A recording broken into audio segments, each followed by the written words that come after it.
Welcome to the Classes Permanent Podcast. Today is Tuesday, March 31st. We have an awesome episode here ahead of you.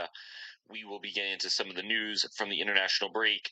We will go through a recap of the friendlies, talk about a little bit about the USA game this past weekend, get into bracketology. We're going to do a World Cup qualifier playoff preview for the matches tomorrow, or I guess if you listen to it today. And then we will have, I don't even know if you want to call this a segment, but there was a horrible list on. So we're going to talk about our top 26 to make an impact at the World Cup. Fun episode, action-packed episode. Away we go. I am joined by a man who needs no intro, a man who I've run out of superlatives to give, at least positive ones, Mr. Daniel Capucci. What's up, Pucci man? Hey, Ethan. How you doing? I'm good. Why do you always start like that? It makes me feel so uncomfortable. What? I'm excited to talk ball with you. Okay. There's two guys talking ball. That's it. Just two of us talking ball. There's not a third person here. Well, you didn't introduce Owen yet. So you introduced Owen, then I was gonna be like, just three ball guys talking ball. Nothing better to do on a Monday night. It's living the dream. Yes, sir. Where would you rather be? Where would you rather be? That's true. Pooch, you know what? Why don't we switch it up? Why don't you introduce Owen for me today? Here's a man who Here's a guy. in a previous life was a 6'5" striker for the Belgian national team. In an alternate universe, he would be known as the Leo Messi of the footballing world, not only for his IQ and brain, but also his foot skills and his ability to read a defense like '09 Drew Brees. Ladies and gentlemen, man who needs no more introduction, Owen Donahue. Wow, thank you, Pooch. That means a lot. That really touches the soul.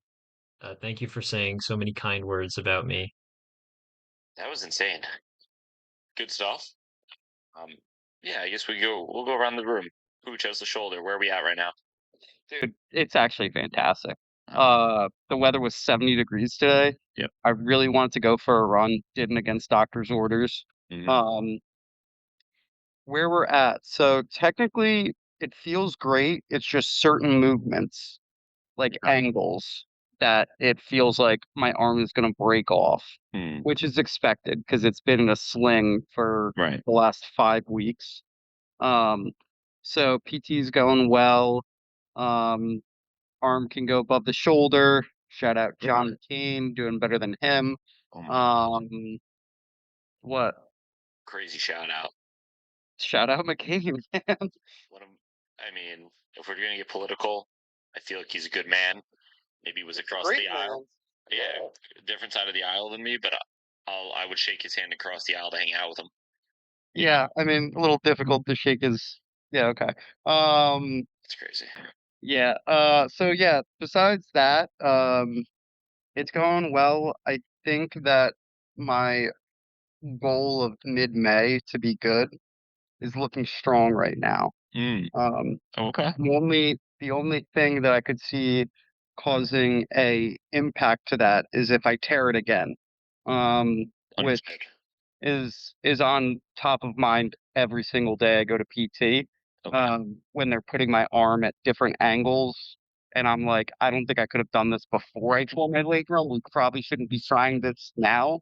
And they say you got to push through it, and I say, all right, but if I re-tear it, you got to pay a couple grand for a new shoulder again for me. Like that's how this works. So yeah, but yeah, maybe you'll turn out like the kid from Rookie of the Year, but like for gooning or something. Well, I was hoping that I could just keep it with baseball, but that's baseball at the end of the day.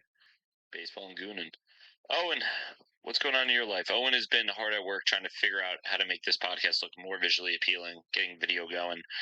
Wasted today's 27 minutes of this one. Made poor John wait a while on the last one. Made us look very unprofessional. But hey, Owen, good to see you.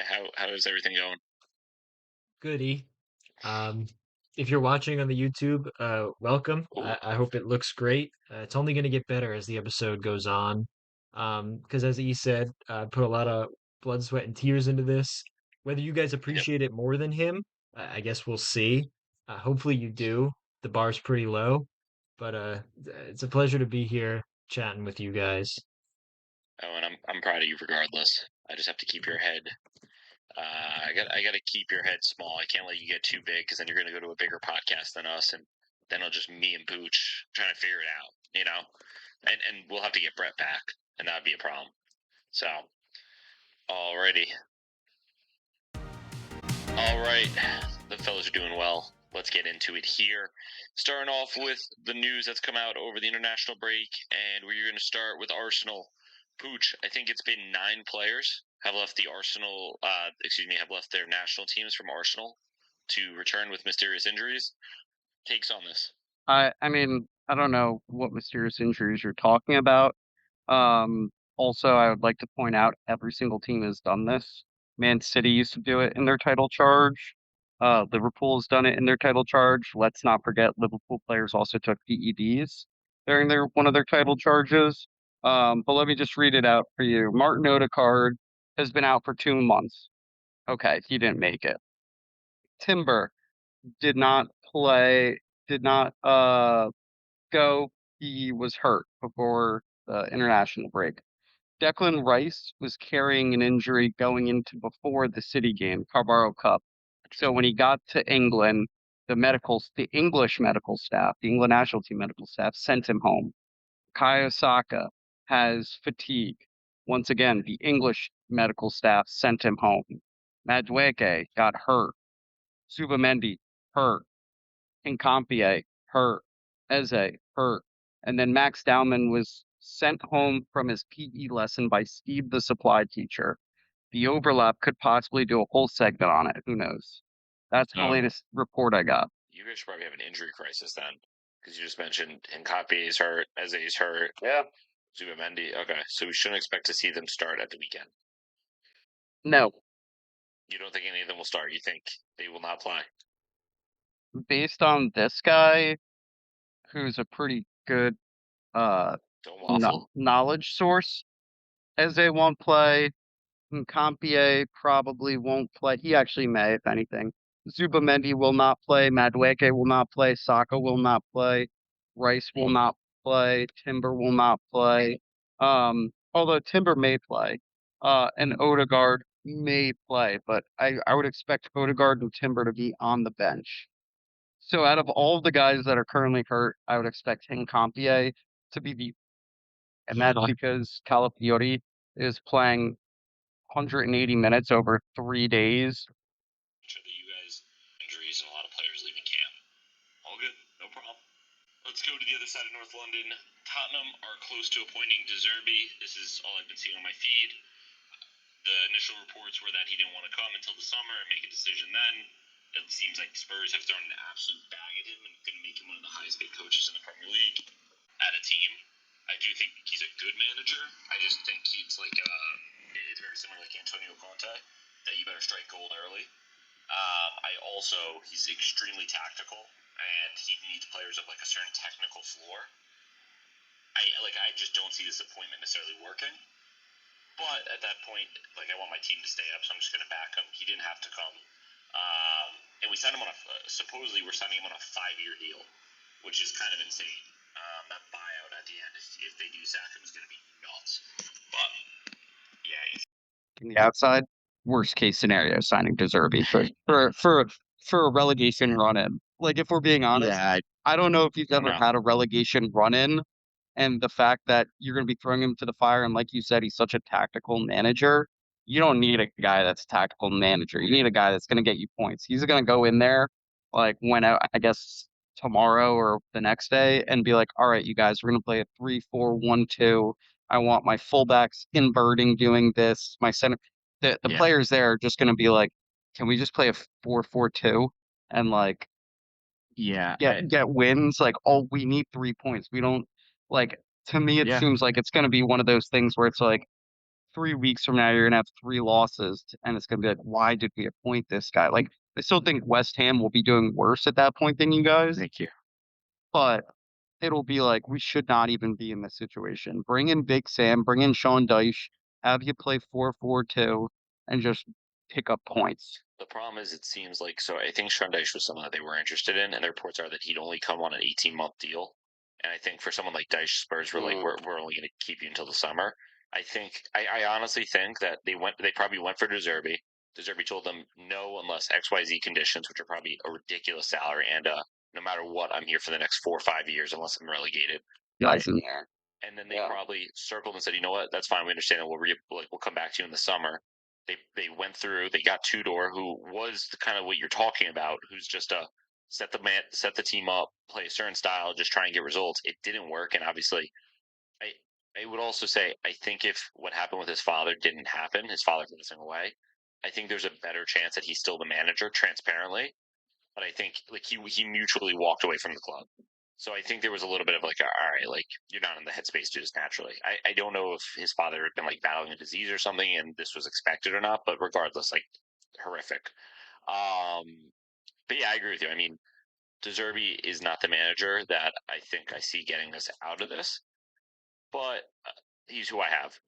So if you guys overcome it and stay in the Prem, great signing, because I think with a whole summer, a transfer window under his belt where he can bring guys in, like I do think it will be a great managerial signing, but it's like short term. I don't see the fit right now. But like you said, I'm not in the back room, so I don't know if like they went through the guys. Right. And like a Big Sam too is like I want a year and a half. Like I want 18 months. Like some of these relegation guys, that is what they're known for. Like we're just saying that. Or we're asking for ridiculous wages. Yeah, I think the other thing too is I think they are trying to, whether we like it or not, like make like strategic moves. So I don't think they were interested in a Big Sam. I think Sean Dyche made sense. That's someone I would have liked to have seen appointed. At this point, the only other person I would have wanted is Ryan Mason in a very Michael Carrick-esque like man manager. But if you don't want him, that's okay. But no, because he failed at West Brom. I know, but my point is he just knows the locker room and the players, and I don't really need tactics right now. I just need man management, and he knows his team. He's been the assistant coach the last 3-4, seasons. Or, and this is going to sound crazy, but maybe this is just me for the vibes. There was reports of Ben Davies. I know. I wanted that. I wanted that as a player manager. Come on. I mean, he's not a player at this point. He's hurt, and his contract's up at the end of the year. I think he'll be either retiring or moving on. But you know how that would be so sick. I mean, that's how Jurgen Klopp got his. Exactly. Same exact thing. Like contract up, he's hurt for the rest of the year. Basically, like they were like, all right, we're already going down. Probably go in, coach, see what you could do, and he kept him up, and then was the manager. So I honestly, that was my hope when I saw those reports. I was like, that would be so sick. Imagine Ben Davies lining up against Pep Guardiola on the side. I don't know if you guys play City again, but if you did, that would have been so funny. I don't just to see. Like Pep is over here like doing like this, and then Ben Davies is aura farming, just like being like 4 fucking 2. It would have been, I mean, that would have been vibes. I'm like so disassociated from Tottenham. I say this every week. I've been saying this for months, but like I like read the news and I feel like a neutral reading it, if that makes sense. Because I don't even have opinions. Well, you're a Barcelona fan anyway. So. Well, that's true too. But like even for those who I feel like are proper Spurs fans, like our good friend Owen, who I'll let share his thoughts too. I just feel like we're at a point where it's just like, get me to the end of the season, one way or another. I don't care if we're relegated. I don't care. Like, just I need this to be done because we can't sign players. We can't get rid of players. Like, it's just there's clearly nothing to win this season. Literally, the only thing that can be positive by the end of it is we're not relegated. But even then, you have a painful summer coming where, like, Pucc, remember, every report is that he is fully going to Spain. Van de Ven's probably gone. A bulk of the talent is probably leaving, even if we stay up. I mean, of course, not probably a Xavi Simons or Kudus they just got here, but you're losing so many players, most likely, that you're kind of like, let's get to the summer. Like, let's just get to something that could be turned as positive. So, and you wanna talk on your thoughts on again it's Fabrizio is dropping hourglasses about it, so it's going to happen, but the potential appointment of De Zerbi to Spurs. No. Fairs. That is as fair as it get. Positive or negative? How positive can we be? I mean, obviously it's negative. Right. I didn't particularly like Tudor. I don't particularly like De Zerbi, and I don't think I like soccer anymore. That's very fair. That is very fair. Was there of the names we said, was there one guy that you were like, that's who I wanted, or what was your thoughts on it? I do kind of see the Dyche angle. I think that's fun. If if you had a a gun to my head and I got to choose, I guess that's who I'm taking. Hmm. Pochettino keeps his name keeps floating around. I just saw an article that he had some comments regarding the situation. I think that's over and done with. Um, I'm honestly not a huge fan of Poch. Whatever. Whatever. Yeah, I think the whole Pochettino thing too, and the Spurs fans' infatuation is outside of Postecoglou. It was a sustained period of success where we were consistently competing in the Champions League. He didn't have a budget, like it was stability. Versus a lot of managers that we've had have high peaks and then very low valleys. And I think Pochettino, no matter how low it got, it never really got that low. It was kind of like, all right, like maybe a bad season was, I don't know, you, we finished sixth. Good season is we were challenging for the title and at heights that we hadn't seen in a while. So I think like I agree with you. The whole Pochettino thing is over and done. Of course, if he came back and was the hero, that's a great storyline or whatever. But I think as a Spurs fan, you have to kind of look past it and be like, what has he done in the past 5 years since leaving? And it's crazy to say it's been 5 years. I think it may even be longer. But looking at it, it's like the U.S. team does not look good. That's something we're going to talk about. Chelsea, he was sacked. I think, from my understanding from Chelsea fans, at points he maybe wasn't. It wasn't fully his fault, but at the same time, like didn't do well But there. Ethan, he introduced barbecues to the team. They had team barbecues.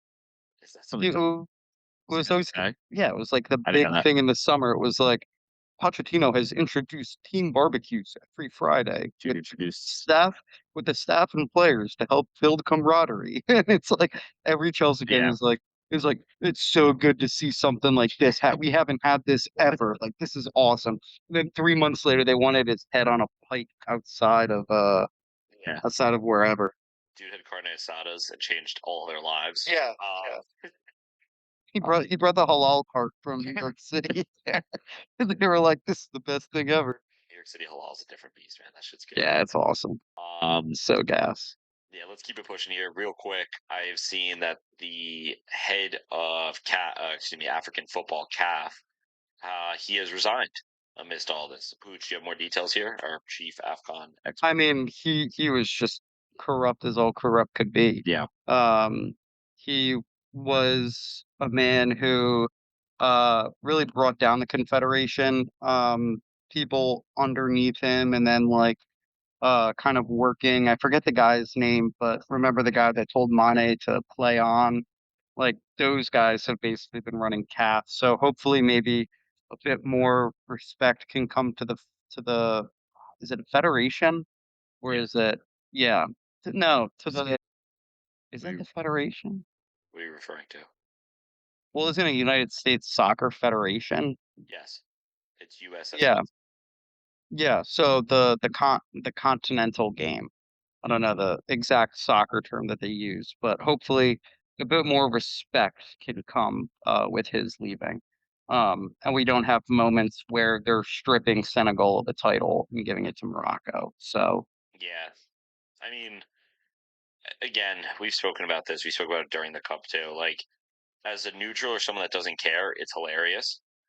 But like as a footy fan, it's I like lived this. I lived this, and I hated him. right. But that's my point. It's like as someone who doesn't care, who's just like tuning in once every 4 years or every 2 years, and is like, ha ha ha, look at like AFCON's so crazy. But then like as a footy fan that like actually sees that there's talent in these countries and like if you don't have the best infrastructure of corruption, it is sad. It's like Yeah. no one takes AFCON seriously or as serious as they should because you have this craziness that goes on, and like that is what's holding them back more than anything.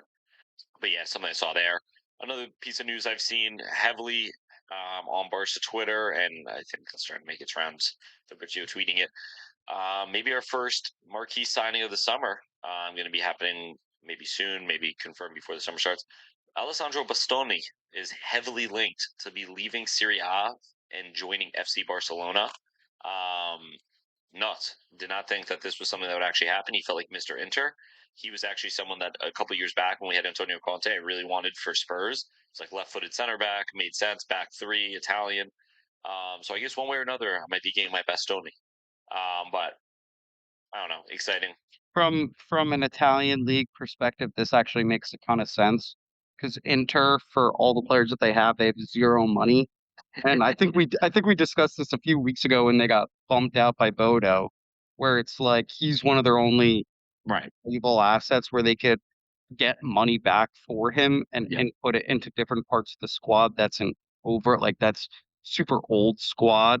So it makes sense that like a guy like Bastoni, they're willing to push all the chips in now and be like, hey, he's about to enter the prime of his career. Like Barcelona are going to want a ton of money for him. Let's capitalize on this and rebuild the squad. It's like one of those classic like American sports, like a basketball where like you have a Jimmy Butler and you can trade Jimmy Butler, who's like early 30s, mid 30s, for 2 or 3 first round picks and 1 or 2 young players that you could rebuild around. So it makes sense to me that he would go. Yeah, it's definitely an interesting one. I mean, I'm excited for it. There are, just getting into like Barca world, like there are a couple of other guys I was kind of interested in just for the fee more than anything. Cause it looks like he's going to be 60 or 70, which is actually fair for him in my opinion. But like, for instance, like if Luka Vucevic really is available from Spurs for 40, like that's someone I'd probably prefer. He's played on the left side. But again, Bastoni is pretty much getting the next up and coming left-footed left center back available and sliding him in next to Kubarsi, 26 and 19 years old. Like you have 2 guys there that can be the back of that defense, minimum 5 years, probably more than that. So cannot be upset. The other thing is apparently Barca's transfer list is Bastoni, Julian Alvarez, and then potentially Cancelo. There's rumors that they're looking to sell maybe Balde, maybe sell Kunde. Selling Balde makes no sense to me because then they're like, oh, well, Barca would look for an alternative similar to Balde. I'm like, I like the idea of bringing Cancelo in. He's looked good. Maybe Rashford will sign permanent. I want it on the record here. I do not want Julian Alvarez. I think he's going to cost too much money. I think he's not a proper fit. I want Victor Osimhen, or I want, you name it, like Victor Gyökeres. Yeah, we'll take Victor Gyökeres. We'll take him off your hands. We'll give you Ronald Araujo. The memes this week about the Bastoni deal was that Barca offered like 40 mil on Araujo, and Inter was like, no problem, just 40 mil. You guys keep Araujo, it's all good. I honestly could see that deal happening, though, something like that, because I know Serie A teams have been interested. But something I've been seeing a lot of on socials. Oh, and then some other big news that came out today is Bernardo Silva is officially leaving Man City. So that's going to make you happy. Yeah, it does. Maybe to a point. I need to see where he goes first. I was about to say. He reeks of Chelsea. Yeah, well, he was the type of player we were linked with at Barca every single summer, and he makes sense. He's Barca coded, but it was just like for so many summers, like, oh yeah, like that would be a great addition, and now it's like, oh, he's a free agent. It's like supposedly Bernardo Silva wants to join Barca, and it's like, no, don't, like, you're good. You go to he reeks of 2 places. One, Chelsea. The second one, wherever Luis Enrique goes. Yeah, 100%. So we'll have to see, but it's always exciting when the transfer window starts heating up, and we're starting to see some of this. I also saw, I think, Rafael Guerrero from Bayern is leaving on a free for sure. Has that dude ever actually played for Bayern? No, but Rafael Guerrero, let me think. Oh, yes. I remember what people used to call him. Ready? Yep. Try that again. Ass. I think that our Google Meet right now is altering your audio so it's not coming through.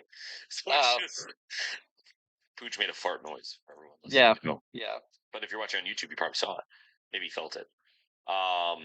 Well, no. When he was at Dortmund, he was sick as a left back, and then in FIFA, if you turned him into a center mid, he was like 88 rated. And then he went to Bayern, and they just didn't do anything with him. So I don't know. Yeah, Bayern's interesting. I saw recently that they've changed the past year and a half. They've actually changed their transfer policy. Okay. So what their transfer policy is now going forward is to try and sign like 2 or 3 guys that would have an instant impact in the starting 11, like world-class players. So like, for example, a Luis Diaz, like at the left wing, like an Olise at the right wing, like every summer, and then the rest of their team, like the depth of it will be filled out with the academy. So kind of like the Barcelona Yeah. thing where it's like you sign these high level guys that maybe are like not in the twilight of their career, but like late 20s, early 30s, where it's like maybe they're on the you could get them on a cheaper deal because a lot of teams view them as older. And then like the really talented young like really build up your academy. And then the youngsters, you could be like, okay, Elise needs to break against Hoffenheim. Like put in Leonard Carl, like and have like these young guys really develop. And some of them will make it, and you'll see them start for Bayern, and then the ones that don't, they've had enough time at playing in the Bundesliga and on the first team that you could be like, oh, Dortmund, you want him for 40 mil? Here you go. Like, so Yep. they're going towards a more Barcelona strategy. So it'll be interesting over the next coming years to see how that actually works out for them. I hate to say it this way. I think that is proven time and time again with different teams that is the best strategy. I mean, that's basically what Arsenal did too. Right. Maybe not to the extent that a Barcelona does it, Mhm. where they go, here's 10 guys from our academy and they're all going to start immediately. Right. But when Arteta first got in, I mean, you had guys like Emil Smith Rowe, Eddie Nketiah, Kai Osaka playing pivotal roles for Arsenal, and then you bring in an Odegaard, you bring in a Rice once you feel like you're at a good level and you've kind of weeded out the best. But yeah, I agree. It is the best strategy. 100%. Alrighty, some new news that came out too. Supposedly, so the Euros, which will be what 2028. Yeah. We're going, by the way. Yeah, we'll be there. Is that Spain? No, it's England. It's the UK. So it's England, Scotland, Republic of Ireland, the northern part of Ireland, and Wales. Yeah, I'm there. I'm in there like swimwear. Well, regardless, I don't think pricing's come out, but rumors have come out that Euro tickets will be more affordable than parking passes are for this World Cup. So goes to show how corrupt FIFA is. Goes to show that UEFA is still for the people. Yeah, whole thing's frustrating. We keep talking about it, but really is just going to show like the second they put something in the US, they think like, all right, we can just jack up the prices. Thing is, people are still going to buy it. And people still have bought it. So me and Pooch, we got to get this count to, I don't know, 500,000 followers for us to be able to get out there probably for free, get some media passes. I think that's fair. Oh, and all right, let's revise from getting to 100 Instagram followers by the end of the month. Let's get to 1,000 every month for the next year.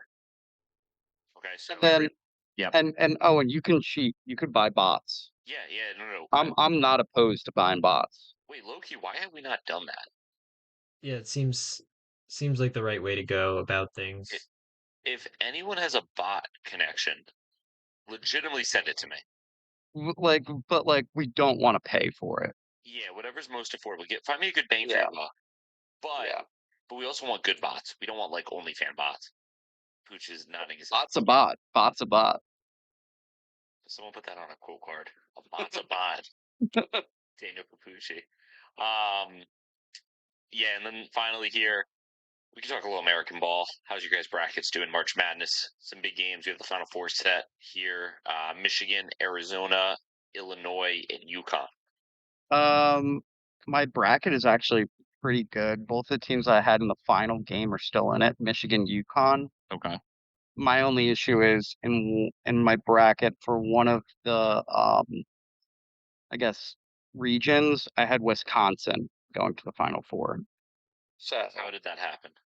Because I've watched maybe 8 games of college basketball this year, all Seton Hall basketball. So I just went off vibes. Mm-hmm. So the vibes I had for the final game, amazing.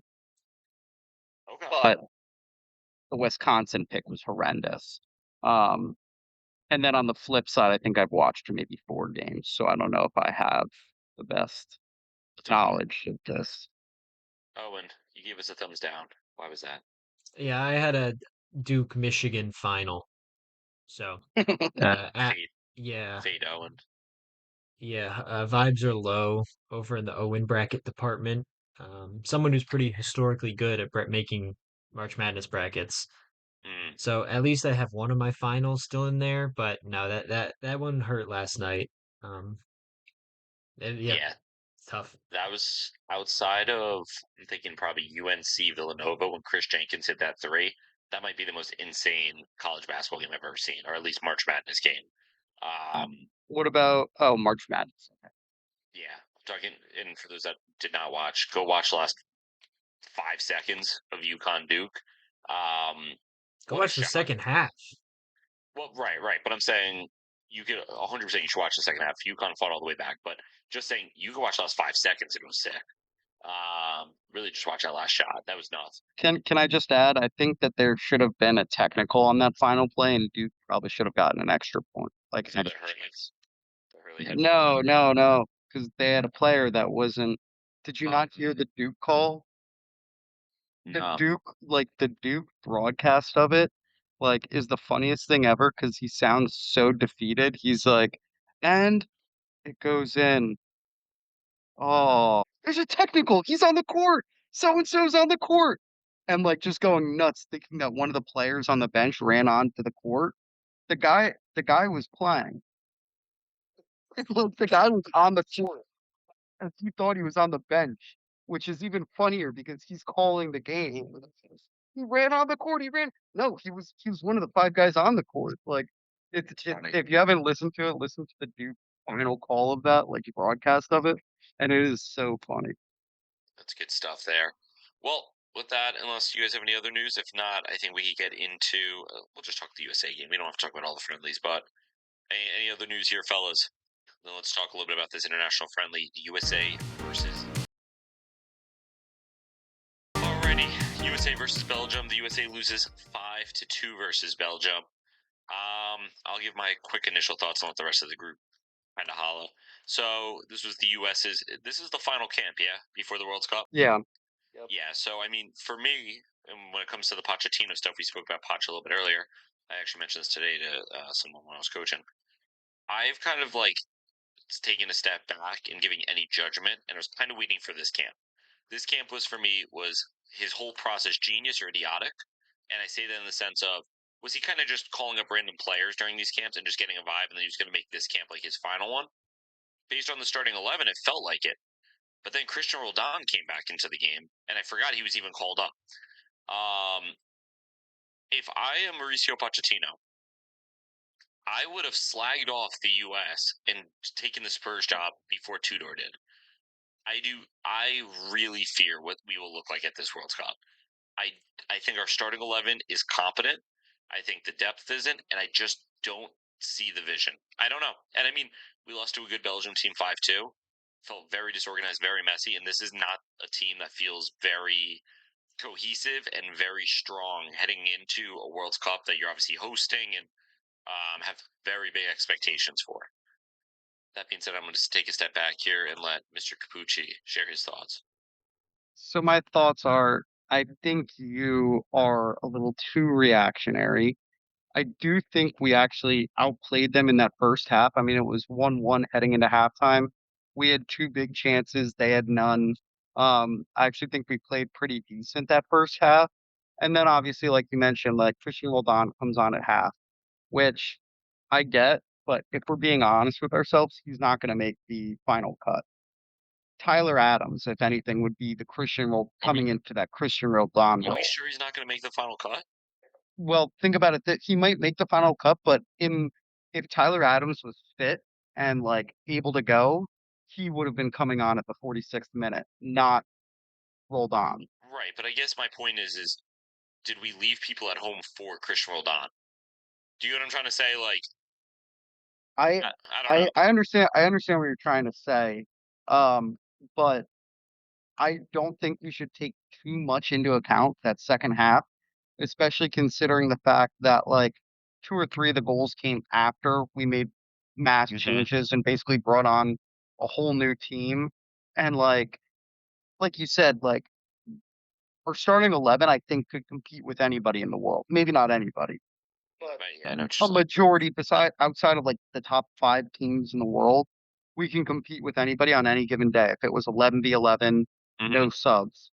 With that being said, I think we have a good bench in certain areas. So I do like Sebastian Berhalter and Tyler Adams coming off the bench for that center mid spot. I think we actually have good depth at the striker position. I think Patrick Ajiman and Ricardo Pepi and Flo Balogun, like they offer a lot of different things, each of them that will be beneficial. I think the two places that we kind of are like, I am sitting here being like, uh-oh, is the wingers and the defense in general.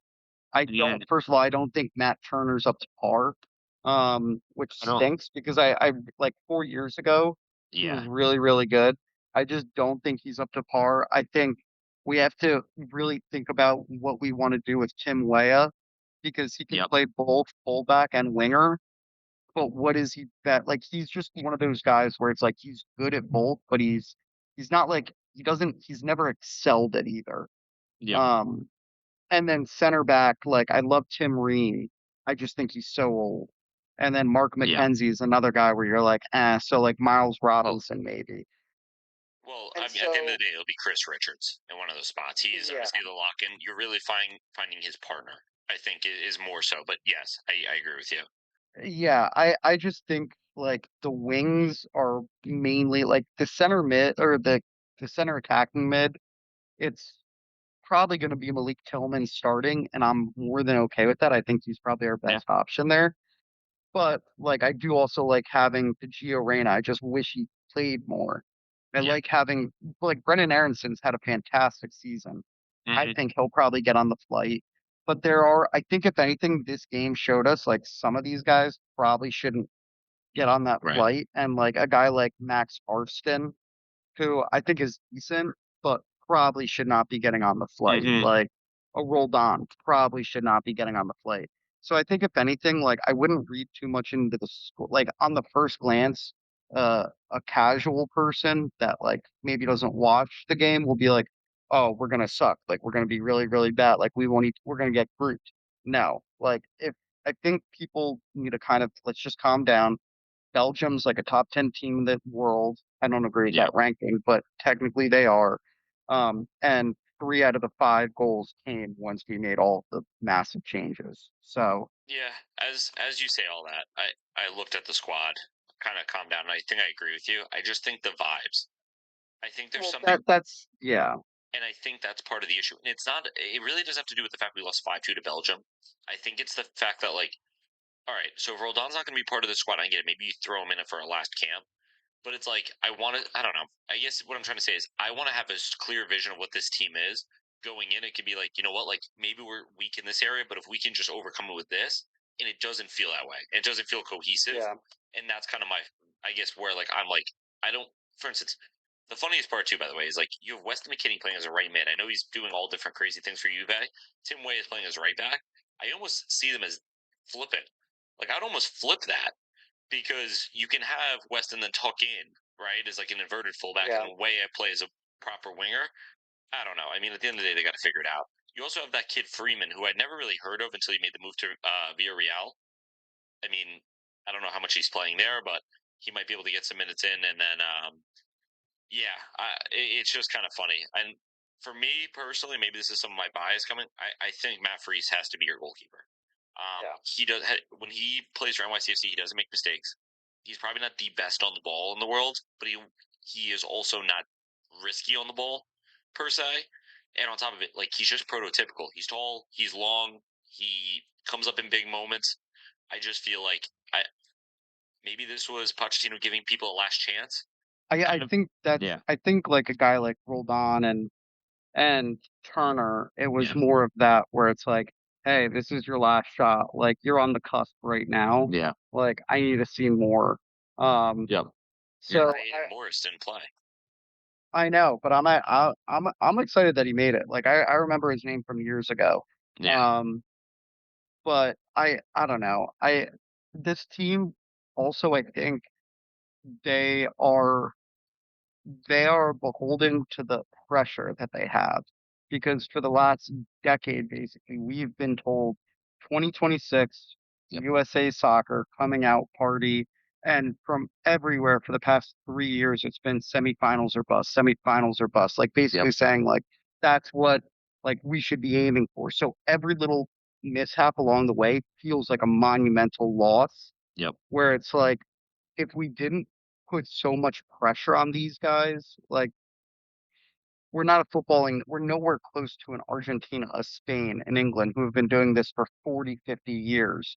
Like, we're still in our infancy in terms of figuring out how to kind of cultivate that talent in the country. Right. So, like, realistically, like, if we're being so honest with ourselves, with this group of players, a round of 16, like, win the round of 30, get out of the group, win a round of 32 game, and win a round of 16 game, and you have 2 knockout wins under your belt. That's a great showing for this country. I think that a quarterfinal is realistically like where we should be aiming, where we should be looking at, and like too many people are saying like, well, they don't get to the semifinals. It's this generation's ruined. It's done. It's done.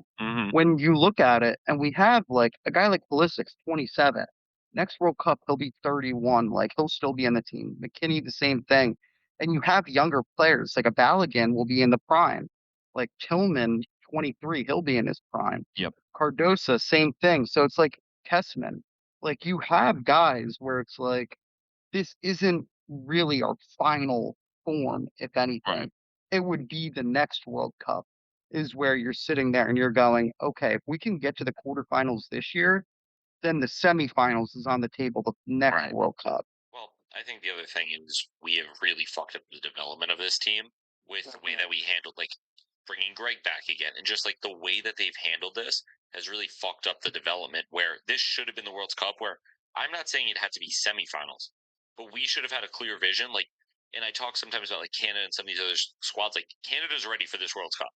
This World Cup will be Canada's probably best shot at, for them, getting out of the group and maybe winning a game is massive, right? And like, I feel like, again, maybe I'm just talking vibes, and you talked about it with the pressure. I don't even feel like it's fully on the players. I feel like it's partially on the fact of, like, the federation has not been as good as it should have been. All I should have been on this World Cup, and all I should have been, what do we have to do to put out the most cohesive and the best unit possible? You can't control your talent pool. You can't, right? Like, you can't make your players better in the sense of, after the last World Cup being like, we have 4 years where our players have to get better. Of course, yes, you could bring in better players and you can hope they develop, but you can't control that, right? Like, it's just what you have. Yeah, and I'll say this. I think we discussed it a little bit last week. Jesse Marsh would have been the perfect coach for the next decade to lead this team. Yep. Like, legitimately decade. Like, he would not want another job. Nope. You know, he wouldn't be like a Pochettino where it's like rumors every week about him going to Tottenham, him going here, him going there. Jesse Marsh, it would have been like for the next decade, not a single rumor. He's content where he's at. But also on top of that, he would, and I don't want this to come off as me saying Pochettino hasn't been protecting the players, but I think it's different because March is an American. Yes. He knows what this media, like, he knows the media landscape. It's different from a European media landscape, whether it's tougher or more lax, whatever it is. He would know how to talk to the media and put all the pressure on himself instead of the players.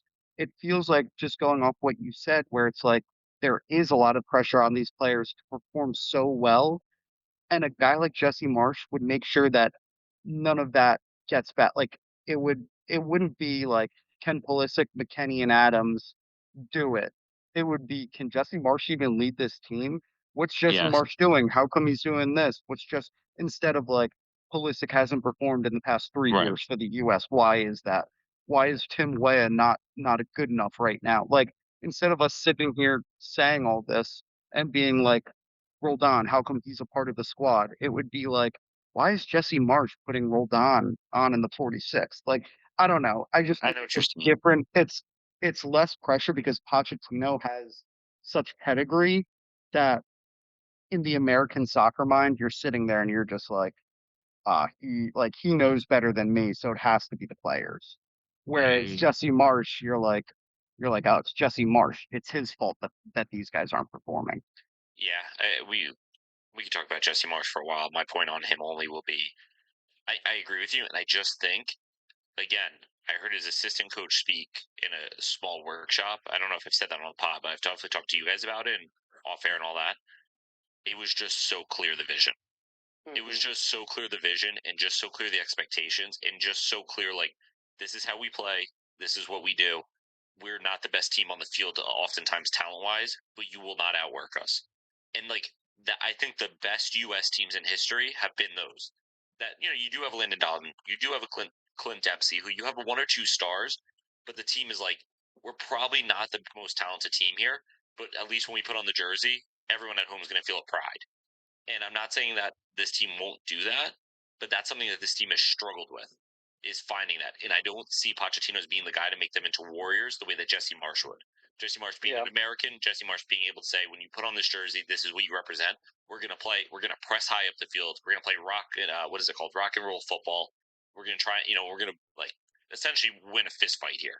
So I don't know. Even BJ Callahan. Yeah. I think over the last 4 years since the last World Cup, that was the best I think the U.S. played in that Nations League when he was there as the interim, because it was more of that, like, hey, this is our style. Like, I know everybody wants us to be like this tiki-taka, like footballing. Yeah, that's not who we are. We literally we're just athletic freaks who boot you about the pitch. We'll score 1 or 2 goals. We'll lock down defensively, and we won't let you score. Like, that's what we should be. And I feel like way too many people in U.S. soccer, from the higher ups to just the fans with the kids, watch Premier League, watch La Liga, watch Serie A, and they're like, this is how it should be played. How come the U.S. doesn't play this way? And it's too much of that. Like, we have to have our own footballing identity, and we do. It's just, I feel like the last 4 years we've gotten away from it because we want to see us play a certain way so bad. Yeah, I agree with you. And that's part of building an identity, right? Like, you could talk about the countries like Argentina. You would think their identity is attacking, but like Argentina's identity is actually like defendant. They've always had the same thing with like Italy. Like there's there's an identity. Spain has become in possession, passing, tiki taka, like through that, right? You talk about, I guess you could say many South American countries like Uruguay is like defending. Like their jerseys right now with Nike are all about like armor, because that's what they do and that's how they play. What is the U.S.'s identity? If they don't have one. Right. Yeah. And you and I just named an identity based on who we are in the past. But like right now, like I don't know what our identity is. And I think having an identity, and maybe this is, I don't know.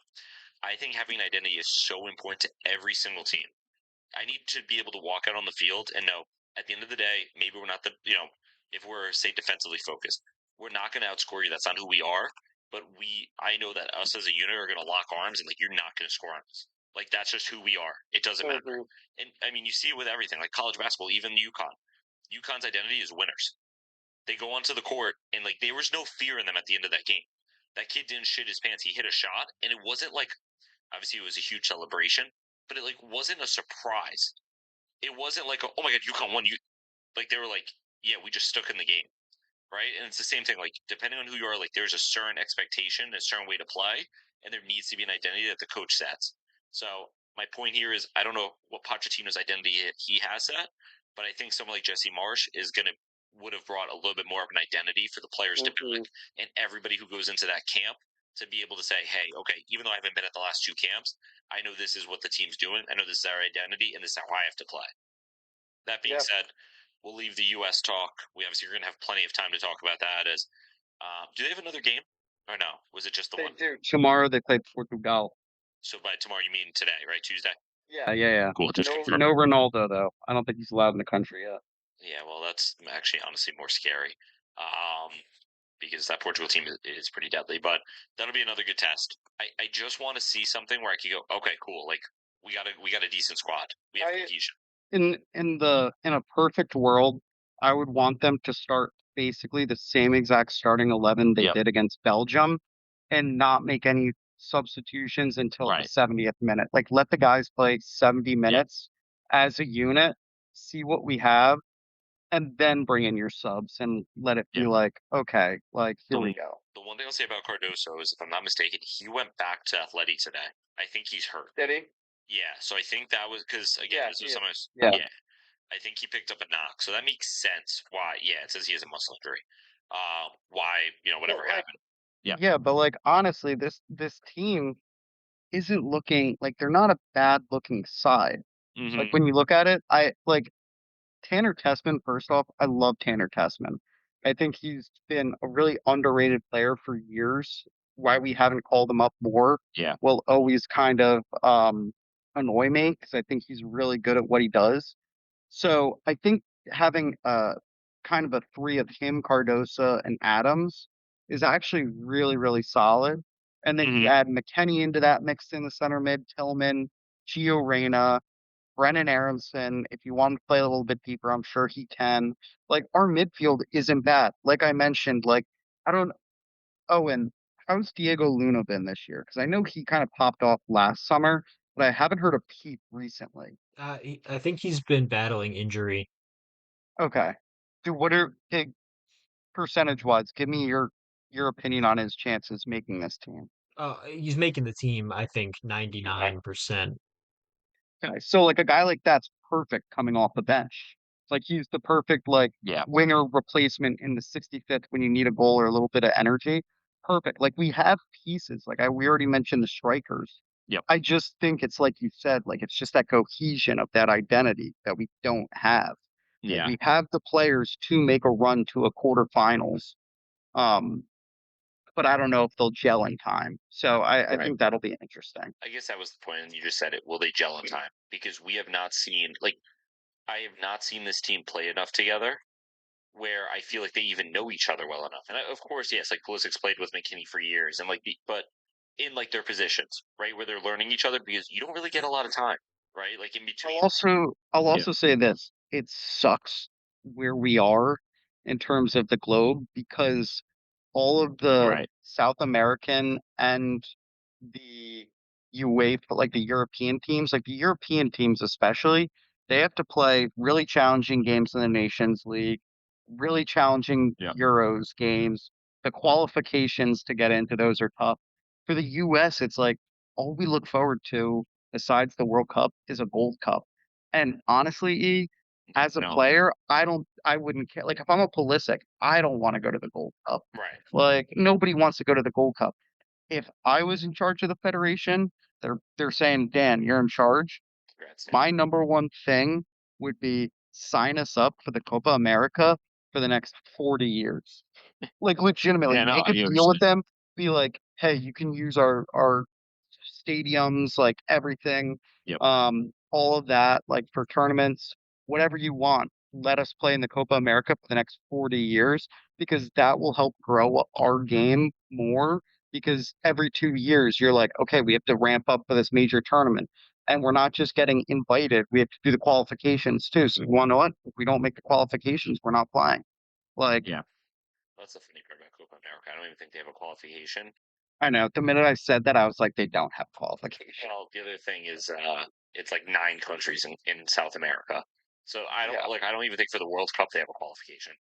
I don't know. It's something. No, they definitely do for the World Cup, Okay. but for Copa, as I said it, I was like, that's why they invite people, Dan, like 'cause they Right. don't have enough. So That's why we got to sign you up as the president of CAF, or sorry, of U.S. the Soccer.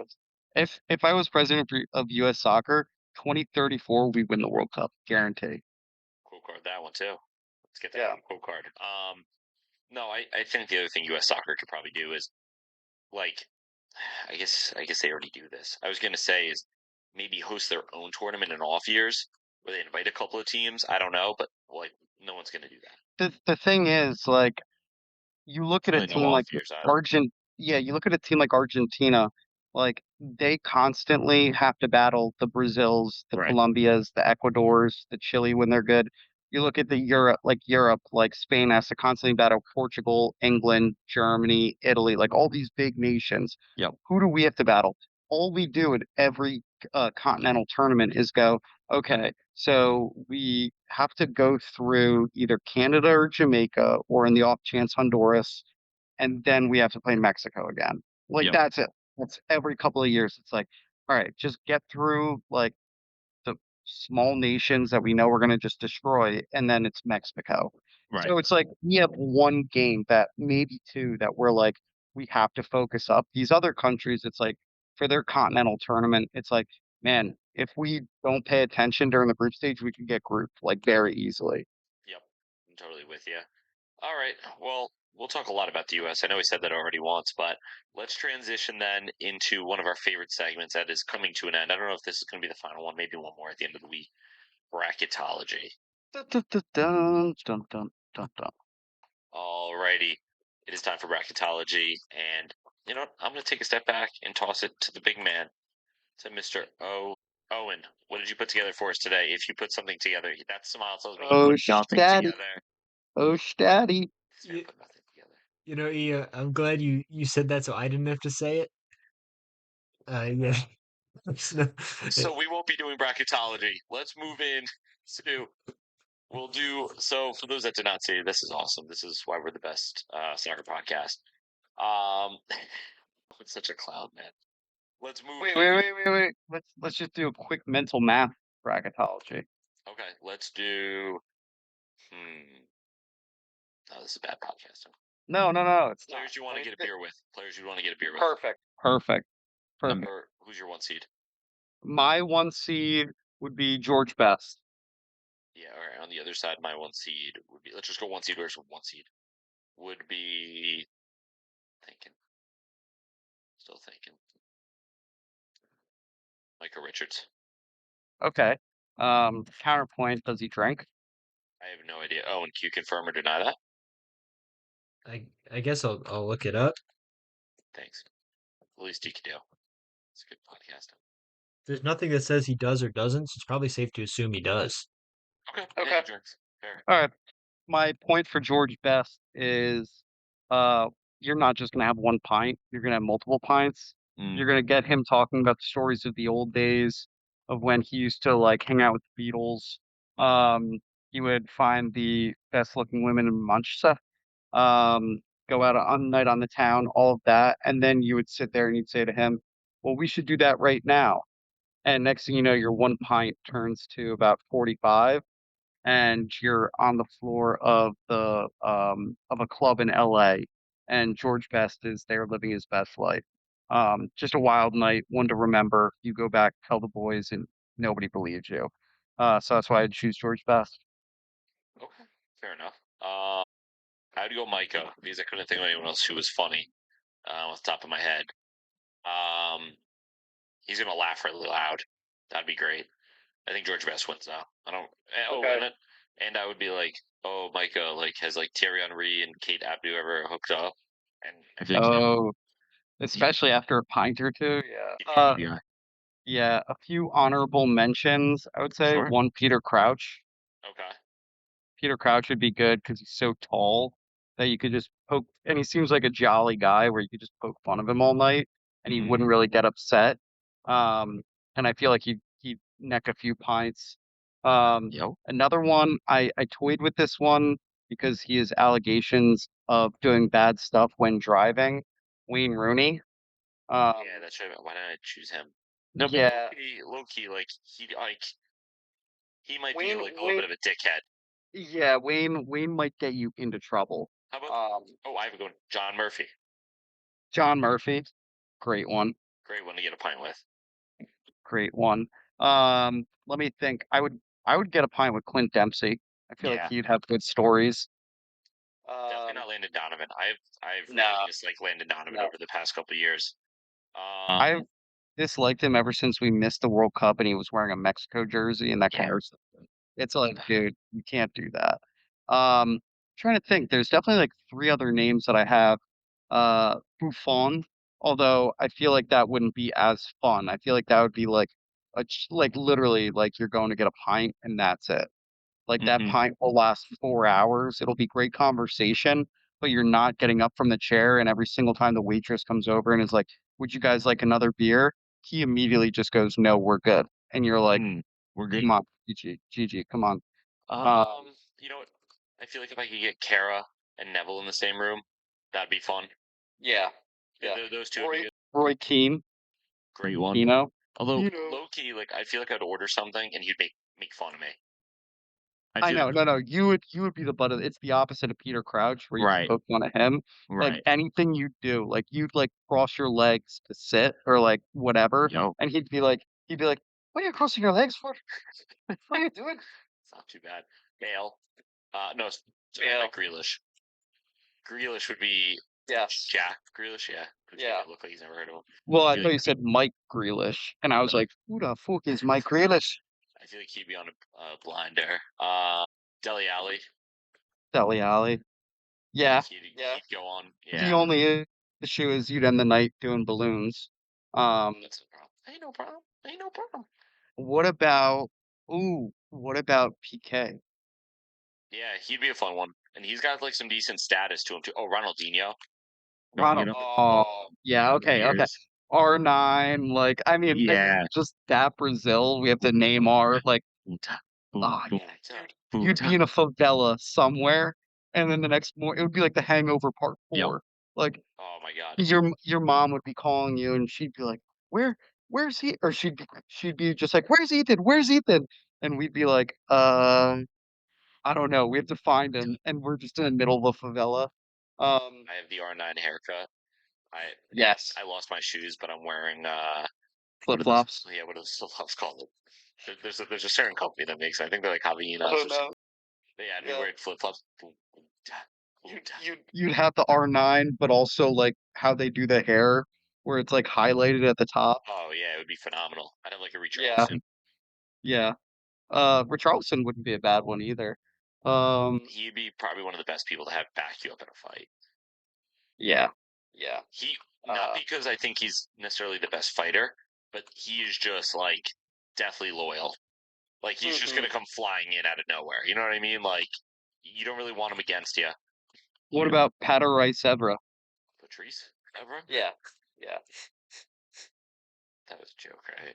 That was a joke. Come on. Okay. Oh no, I mean you say come on, Pooch, but I don't know, man.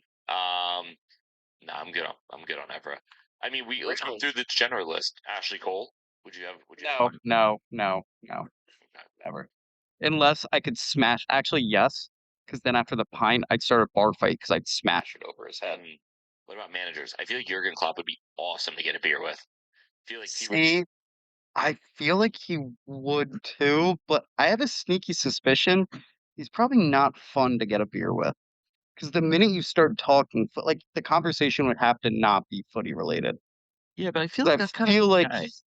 No, I feel like I've seen him get way too angry. It's like he has that like German anger thing where like he'd get too angry and then like you'd be like, whoa, dude, calm down. I was just saying how I like the inverted fullback. Like, I don't understand why you're getting so mad at me. Here's the thing though, me getting a beer with these guys, actually I don't want to talk footy.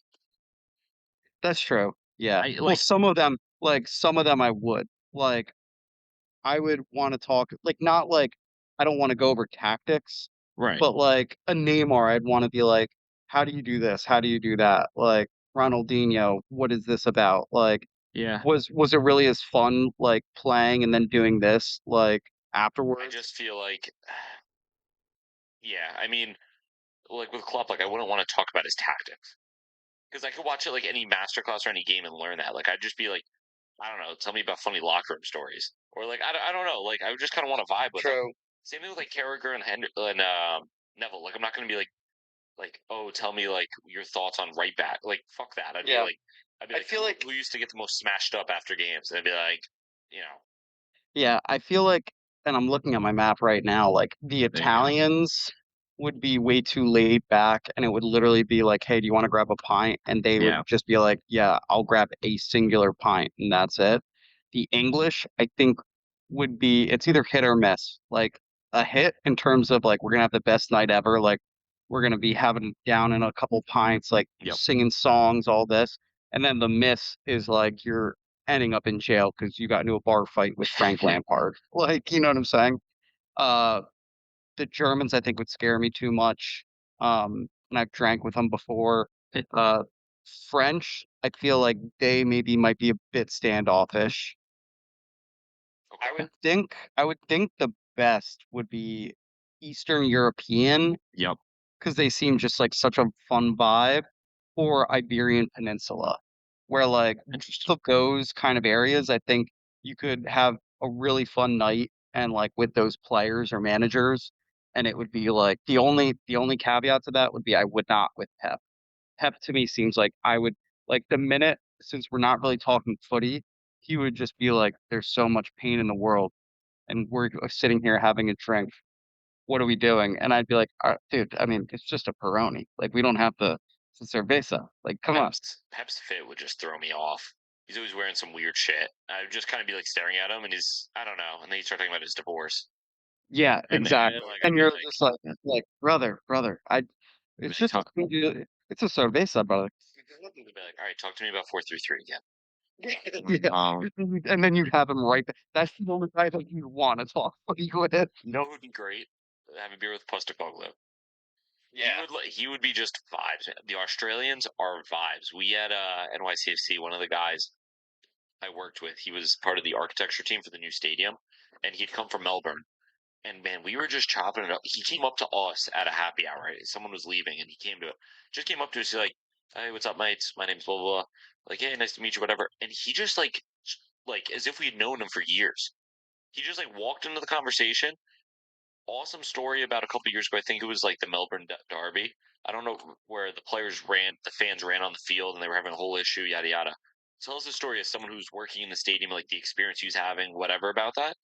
And then literally he's just like, well, nice to meet you guys, and just walked away. And we were like, wait, don't leave. You know what I mean? Like, stay. Yeah. So just a good vibe, man. The Australians are good people. Arguably, Australians are probably top 3 people all time, but that's a different podcast.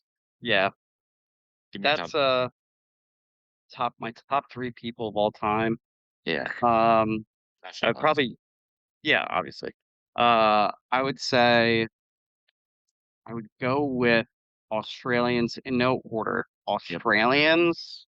Yep.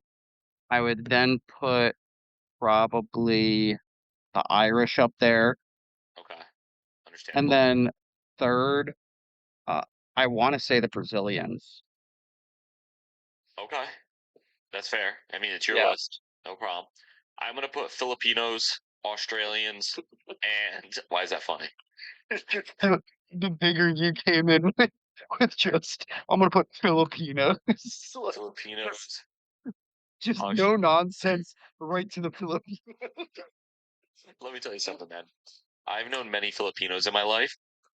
Every Filipino I've ever met, happiest person ever, huge smile, always laughing. It is like reverse racism, like reverse stereotype in a good way. Like these people are always happy, always smiling. I love Filipino people. Australians, like we said, funny, straight to the point, kind of like the best of British without kind of like the annoying part of British people. If that makes sense, like all the good, kind of there. Third one will be tricky. I'm trying to think outside the box here. My third favorite type. It's tough. I like Spaniards for obvious reasons. I think I might go like Scandinavian, one of those countries. I was thinking Sweden, Yeah. Norway, or something like that.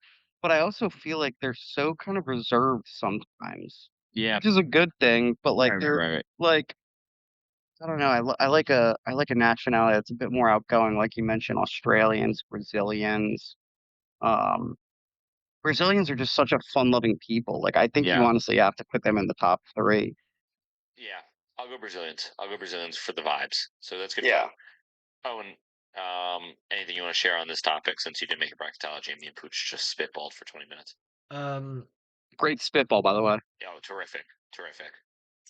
Yeah, I appreciate your spitballing, I guess. No, I don't really feel the need to speak on this. Shout out the Jamaicans. Oh, That's really that's the only claim I'm prepared to make right now. the other one I was thinking is the Scottish. You little. Oh, I lost my Jamaican accent. It's okay. Wagwan, General. Let the white boy speak a little patois. It's a good episode, man. Yeah, I'm gonna replace Brazilians with Jamaicans for mine. So I have Jamaicans, Australians, and the Filipinos. Well, time for us to move into our next segment here. Let's get into the World Cup. So today we have the World Cup qualifier, the playoff. I think we're just gonna kind of rip through the games and say our predictions. So real quick, before you do that, can you just quickly give the Speed World Cup song to us? World Cup, right? Is that it? Yeah, keep going. Do you want me to put on my phone and then we can just silently sit here and listen to it for about 2 minutes? No, we're gonna get DMC. They're gonna take the podcast down. Alrighty, first one, the game that has implications here: Italy versus Bosnia and Herzegovina. Pooch, this is your team, Italy. What do we think?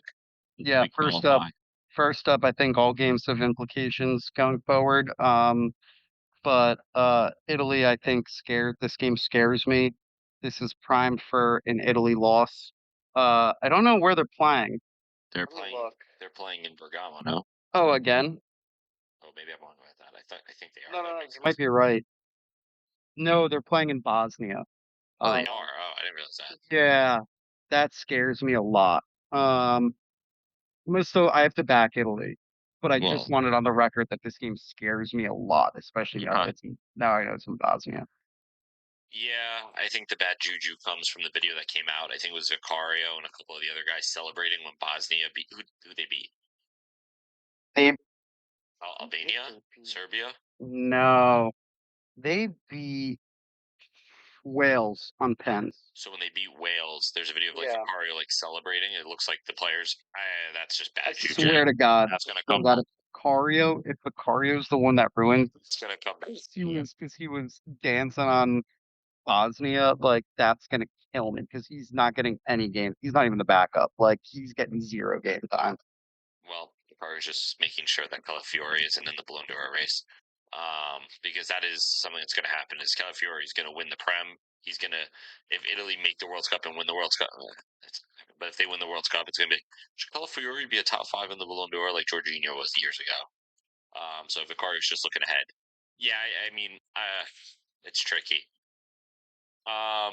Italy are obviously the favorites, but I do not want to play this game for Bosnia if I'm Italy. No, this is not what you want. That's why I said, can we look up what? Because if it was in Bergamo, I would have less 100%. there. I'd be like, okay, we got it'll still be tough, but I think we'll push through.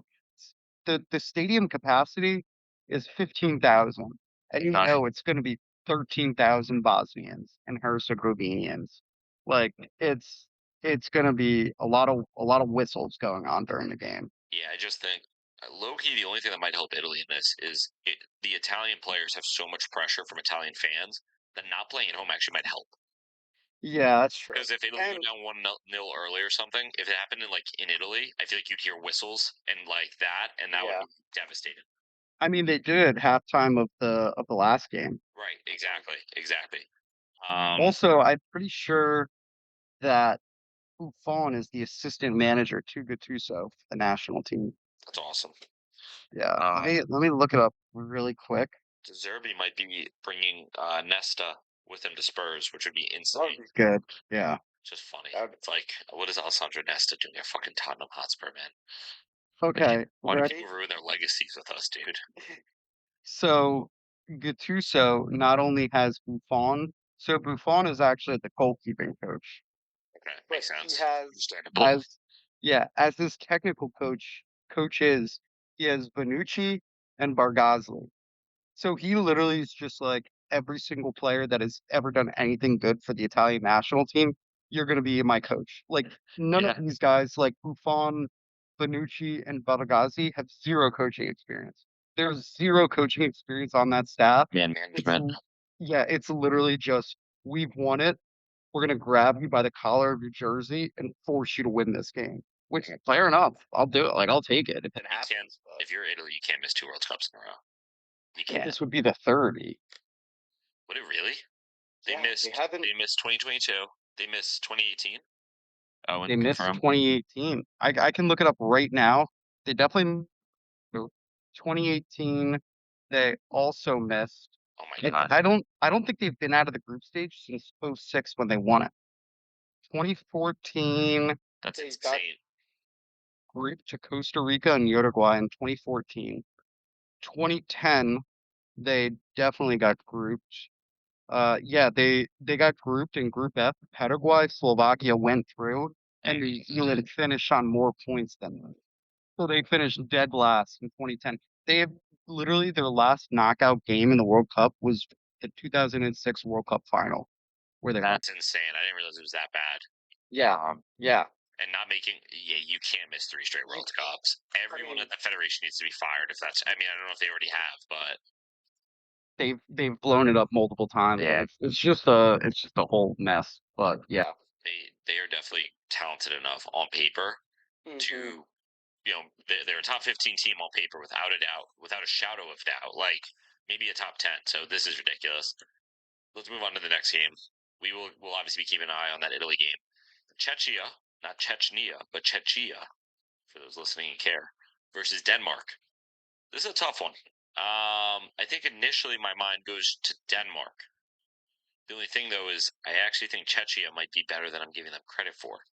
What do you think here, Pooch? I think Denmark is really good. I think they'll get through. Maybe not easily, but Czechia also just had to go through a penalty kick, a full 180 a couple days ago. I just don't see them having the same team. Like you look at this Denmark team and you're like, okay, we got Norgard, Højbjerg, Holzmann, Højlund, Mikkel Damsgaard. Like they have a good squad. I think they'll get through. I like that you start with Norgard. That makes sense. That was the first name I saw that caught my eye. Actually, it was Højlund, but then I was like, I can't start with Rasmus Højlund. My point will just be invalid, so I had to sneak him in there. Yeah, I agree with you. Now that I'm looking at it, I think I did one of those things where I remember that Patrick Schick plays for Czechia, and I was like, oh, he's a good player. And then I remember that Suchek did, but then I forgot that Denmark definitely does have more talent. All right, I think we see Denmark go through. I'll always like Denmark too for like the whole Christian Eriksen stuff. What's his name saving him? Like, so I always have a sweet spot. And I feel like, was it them that wore like a jersey at the Qatar World Cup that was like fully black or something? Yes. Yeah. Right? Like they did. So, all right, good vibes. Good vibes. We're rocking with Denmark. Kosovo versus Turkey. It's going to be Turkey. Turkey is a dark horse. Not much to talk about here, unfortunate for Kosovo. Sweden versus Poland. Now, this is actually a really good game in my eyes. I think Sweden has the upper hand. I think they have a little more talent. But Lewandowski's final go? I don't know. I don't know either. I think this game is the toughest to call on paper because I do think Sweden, like you mentioned, have the talent, but Poland, a lot of these Polish players, I feel like Poland is always one of those teams they're never gonna win it, but they're always a dark horse to like make it. And once they get in, you're like, well, Poland could win this game, win that game. Next thing you know, Poland's playing for a quarterfinal spot, and you're like, how did this happen? So off the top of my head, I'm gonna pick Sweden only because I have to go with Victor Gyökeres in the mass. But I do think the back line of Poland is something to look out for. I think Kivior's had a really, really good year in Portugal. Bednarak has always kind of been around. He's good. The other guy, I'm not even going to try and pronounce his name, but he's probably good, I guess. Never mind, he's not good. But they have Matty Cash. Okay. So I think they have the players to win, but I think Graham Potter's going to get it done. Yeah, I agree with you. Just thinking about this Swedish team, I mean, they got talent. Alanga, Gyökeres. Funny enough, I forgot Victor Lindelof even existed, but the bench as well. And I mean, you want the best players in the World Cup, and like Isak will he be back for the World Cup or no? He would be back, yeah. You want to see a guy like him in the World Cup playing next year? Rooney Berg. I don't know how to say that. Bergtai or something for Barca. Bergvall. Another one. Bergvall's another one. I'm rocking with Sweden. Alrighty, next game we have here is a fun one. This one is very our podcast coded. Congo, Democratic Republic of Congo versus Jamaica. I don't know. I got to look at the rosters, but I don't know. I don't know either. I mean, every bone in my body is telling me to go with Congo, and I'm gonna go with Congo because that's AFCON, baby. They have a really good team throughout. My only issue that's scaring me is Axel Tunesby, who's one of their best. I would probably say their second best defender is gone. Like he's out. So that defense is scaring me, especially because Jamaica, I feel like, is so front loaded in terms of having such a good attack and maybe not such a great defense that I'm sitting here and I'm saying like it might be a high scoring affair. I think both teams can score. Both teams will get up the field. It's just a matter of who puts in that goal last. That's soccer. Yeah, I agree with you. I kind of rock with Congo. I have no idea. Like, I have no idea. Like you said, this is a real toss-up. But it's always good to have the reggae boys, and I feel like they'd have an awesome home contingent at this World Cup. Like, there would be, you obviously have a huge Jamaican population here in the States, that it would be awesome. We just talked about some of our favorite people on Earth, so I'm going to rock with a top 3 for me, the Jamaicans. Yeah. I really wish both of these teams didn't have to play each other and both could somehow make it. Yes. Because Congo also has the fan that is like their leader. Oh, right. Like that. And so I just think that would capture the US media by storm. Yeah. Just the one guy just standing there throughout the whole match, just standing up. I think that would be great, but like you said, only one can advance, which sucks. 100%. And then the final game we have here is, this one's a real doozy. Iraq versus Bolivia. I'm personally going to root for Bolivia. I feel like that's kind of my responsibility as an American. But what do you guys think? I think there's a lot of things going on in the world where I really don't want to make a decision on this game. I feel like we owe an apology to maybe both these countries at some point. Yeah, that's kind of what I'm thinking here. Once again, I would like to pick both to make it. If it was up to me, all 4 of these teams would be in. But I'd probably, I guess, go with Bolivia to win. Just looking at like this Bolivia team as we're talking here, one of their centers mid's name is Hector Cuella. His team is called Always Ready. Where does dude play? What league is this? Bolivia. Understood. Bolivia. Okay. Yeah. Okay. Yep, that makes sense. Pucc, can you name, other than the guy I just said, can you name one player on the Bolivia team? Nabil Nassif Joffrey. No, that was in. What did you just say? Nabil Nassif Joffrey. Okay.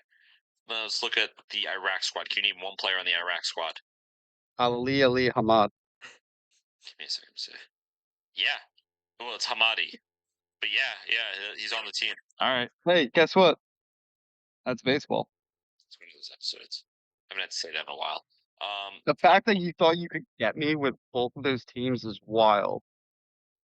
That wasn't me trying to get anybody. That was just me asking you a question. You're not be in football like that, like me.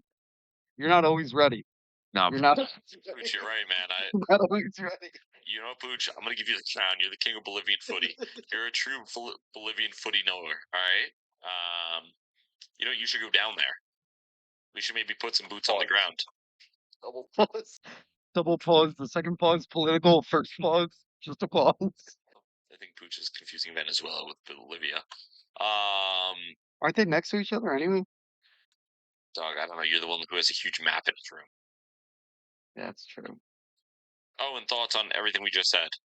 Yep, it's awesome stuff. And I guess go Iraq and Bolivia. I hope they have fun out there on the pitch. Where are they playing? Where's like who flew to who? Okay, let me look. They're playing in Mexico, Guadalupe. That'd be insane if you're like a Mexican like citizen and you just like walk in the streets and you see the Iraqi national team pull up. Like, what the fuck is going on? Yeah, that's one where you're just like, all right, we got to rock with this. DR Congo and Jamaica also playing in Mexico. Okay. Just, I feel like all 4 teams need to get dinner the night before and just vibe. The amount of like culture shock and conversation that can happen is probably insane. No one can probably speak the same language. Jamaicans are speaking English. Iraqi, right? Patois, Arabic. What? Patois. Yeah. Patois. Bolivia speaking Spanish. What was the 4th team? Congo. What do they speak? Congolese. Probably. Yeah. Yeah. Okay. Fair enough. Alrighty. That was a good little qualifier. What should be our game of the day? Let's name a game of the day. That if you were a true Classes Permanent fan, you were watching this game. There's only one answer. There's only one answer. There's only one game. New York, Congo, Jamaica. Congo, Jamaica. I thought he was going to say Iraq, Bolivia, but I think he's sparing us of what that could look like. Yeah. All right. let's move on to our final segment. So this is something that we decided to do here. For those that did not see Fox Sports, they had their really awesome journalists like Nick Wright, like all just proper American sports journalists, put together their top 26 most impactful players that will, Fox Sports 26 players to define the World Cup. Transparently, the top 10 is not horrible. Number 1 is Leo Messi. Wow, this is really good. They didn't even write Cristiano. They wrote Cristiano Ronaldo. I swear to God. I swear to God, they wrote Cristiano Ronaldo. Number 3 is Lamine Yamal. Number 4 is Kylian Mbappe. 5, Erling Haaland. 6 is Christian Pulisic. 7, Vinicius Jr. 8, Harry Kane. 9, Ousmane Dembele. 10, Luka Modric. Let me give you I could go through this whole list, but before we do so, I think Pucc has put something together here to put shame to their list. I was going to just talk about the list, but Pucc has, I don't know what he's been working on, but Pucc, why don't you explain yourself? Yeah, I've been in the lab. I've been doing a little concoction of my own. Didn't realize it was the top 26 most impactful players. I actually don't know really what I made my list as. I think I just picked guys that I wanted to watch during the World Cup and that I thought people should watch out for during the World Cup. So I think that's what it is. Now, it's not a top 26 like the gentleman over at Fox Sports did. I actually made a 26-man roster. So 3 goalkeepers, a lot of fullbacks, a lot of center mids, and only 6 attackers. So here goes nothing. The 3 goalkeepers, Donnarumma, Pickford, and Emi Martinez. Pretty self-explanatory. My left backs, Cucurella and Wesley from Brazil and Roma. Stop me when you guys are like, whoa, wow, that's crazy. No, you're good. I'm rocking with you. Right backs, Reece James. I'm regretting putting this one in there, but Danny Carvajal. Yeah, why? Wait, what? Why? I think my brain froze. We were talking about something else, and after Reece James, I froze on another right back. If I'm being totally honest with you. So Danny Carvajal was the pick. The 4 center backs. I'm looking at this now, and a little homery, but I picked Gabriel, Malagalish, William Saliba, Virgil van Dijk, and then Inacio from Sporting in Portugal. This is really just a list of 26 players, dude. You literally just put 26 names that will play at the World. Keep going. You're good. Good. This is awesome podcasting. Really good episode. We went from having a pro interview to, first off, we were just naming people to have a beer with, to now we have Pucc just listing players that will be at the World Cup. You're good. Keep rocking. People are enjoying it. People are enjoying this. That's fine. Yeah, you'd like to see him though, so that's okay. You'd like to see him there. Yeah. Dude, this is totally optional. This is voluntary. This was even what we discussed. You just started doing this. Then you wanted to share it. Go on. You're good. Okay, my 2 attacking mids are Fermin Lopez and Neymar. my two right wings are Messi and Yamal. Okay. Now here's where I get interesting. Oh, this is everyone. This is the spot that this just got interesting. Go on. Yeah. 2 strikers look out that they may be an impact / I'm looking forward to watching are Darwin Nunez and Brahim Diaz.